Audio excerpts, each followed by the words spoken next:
বাংলাদেশের 90% মানুষেরই অজানা কাঁঠাল দিয়ে এইভাবে করে গুড় তৈরি করা যায়। এটা যদি জানতো তাহলে আর ঘরে কিন্তু কাঁঠাল নষ্ট হয়ে যেত না। অনেকেরই গাছে ডালে তারপরে হচ্ছে ঘরে কাঁঠালের অভাব নাই এখন। সবার বাসায় বাসায় কিন্তু কাঁঠাল আছে। তবে অনেকেই কাঁঠাল খেতে চান না। বেশি খেলে কিন্তু বদহজম হয়ে যায়, আবার দেখা গেছে হজমেরও সমস্যা হয়ে যায়। এইভাবে করে কাঁঠালের গুড় বানিয়ে সারা বছর সংগ্রহ করতে পারবেন, যে কোনো কিছু দিয়ে খেতে পারবেন, খেতে দারুণ হয়ে থাকে।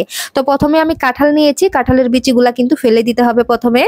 তো এরকমটা হয়েছে, চেষ্টা করবেন একদম পাকা কাঁঠাল নেওয়ার। তো পাকা কাঁঠাল নিলে কিন্তু ভালো হয়। এখন এখানে দিয়ে দিব আমি হাফ চামচের অর্ধেক চুন। পান খাওয়া যে চুন থাকে ওইটা আমি দিয়েছি, দিয়ে ভালোভাবে করে নেড়েচেড়ে নিচ্ছি। যদি আপনারা একটা কাঁঠাল দেন তাহলে কিন্তু 1 চামচের মতো চুন দিবেন। কাঁঠালের পরিমাণ যত বেশি হবে চুনের পরিমাণটা একটু বাড়িয়ে দিবেন।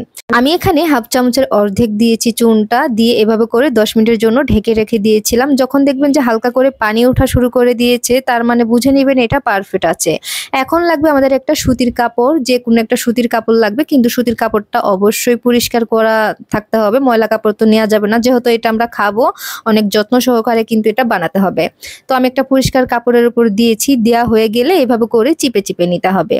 এভাবে করে চাপতে শুরু করবেন, তারপরে দেখবেন যে একদম ফ্রেশ একটা মানে পানি আসতেছে। পানিটা কিন্তু মানে ওই যে কাঁঠালের যে ঘনত্বটা দেখেছেন ওরকম হবে না, পানিটা কিন্তু যতটুকু পানি আছে সবটাই বের হয়ে আসবে। এরকম যখন চাপ দিবেন একদম সুন্দর মতো কিন্তু বের হয়ে আসা শুরু করবে।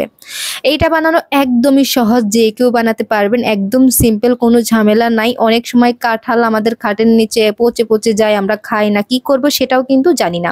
আবার কারো বাসায় দিলেও কিন্তু কেউ খেতে চায় না, এরকম একটা অবস্থা। দেখেন আমি পুরাটা রস নিয়েছি, এখন শুধু এই আঁশগুলো আছে, এটা আর কোনো কাজে লাগবে না, ওটা ফেলে দেব। এবার হচ্ছে আবারও আমি একটা ছাঁকনি দিয়ে ছেঁকে নিচ্ছি, উপরের যে ফেনা ফেনা আছে ওটা কিন্তু আমি ফেলে দেব। এখন হচ্ছে চুলার আঁচটা ধরিয়ে দিতে হবে। চুলার আঁচটা কিন্তু আমি ধরিয়ে দিয়েছি। এখন হচ্ছে চামচ দিয়ে এভাবে করে নেড়েচেড়ে নিতে হবে। আর এখান থেকে কিন্তু চলে গেলে হবে না, একটু কাছে থেকেই এটা করে নিতে হবে, যাতে করে কড়াইতে না লেগে যায়। এই তো এরকম ফেনা ফেনা যখন হবে, এই উপরে যে ময়লাগুলো উঠেছে এটা কিন্তু ফেলে দিতে হবে। এটা একটা চামচ দিয়ে যে কোনো কিছু দিয়ে একটা উঠালেই কিন্তু হয়ে যাবে। আস্তে আস্তে করে এভাবে করে নিতে নিতে দেখবেন যে এটা কিন্তু সুন্দরভাবে পরিষ্কার হয়ে গেছে। এই ময়লাটা রাখা যাবে না, এতে করে কিন্তু এটা খেতে ভালো লাগবে না। অবশ্যই এটা উঠাবেন, যেহেতু আমরা এটা চুন দিয়েছি একটু অল্প পরিমাণে, এটা কিন্তু উপরে উঠেই যাবে, এটা কিন্তু থাকবে না। আপনি যে এটা খাবেন বুঝতেই পারবেন না যে এটা আসলে কাঁঠালের মানে গুড় খাচ্ছেন, কেউ বুঝতে পারবে না এটা খেলে। তো সবকিছু আমি পরিষ্কার করে ফেলে দিয়েছি উপর থেকে ফেনা ফেনাগুলা। তো ফেলে দেওয়া হয়ে গেলে এবার যে ফ্রেশ পানিটা ছিল ওইটা আমি জাল করে নিচ্ছি। এভাবে করে কিছুক্ষণ জাল করে নিলে দেখবেন যে এটা ঘন হয়ে গেছে, ঘন হবে আর কালারটাও কিন্তু সুন্দর মতো চেঞ্জ হবে। তারপরে হচ্ছে আপনারা বুঝবেন কি করে এটা পারফেক্ট হয়েছে, হাত দিয়ে একটু নিলে দেখবেন যে এটা এক তারের মতো হয়ে যাচ্ছে, মানে আঠালো আঠালো হয়ে গেছে। যখন দেখবেন যে আঠালো হয়ে গেছে এটা নামিয়ে নেবেন খুব তাড়াতাড়ি করে। নামিয়ে যে কোনো একটা কাচের বয়মে ভরে সারা বছর জুড়ে সংগ্রহ করতে পারবেন। তো আমি একটা বাটিতে ঢেলে আপনাদেরকে দেখাচ্ছি, যাতে করে আপনাদের বুঝতে সুবিধা হয় এটার কালারটা কেমন হয়েছে আর এটা খেতে কেমন হবে।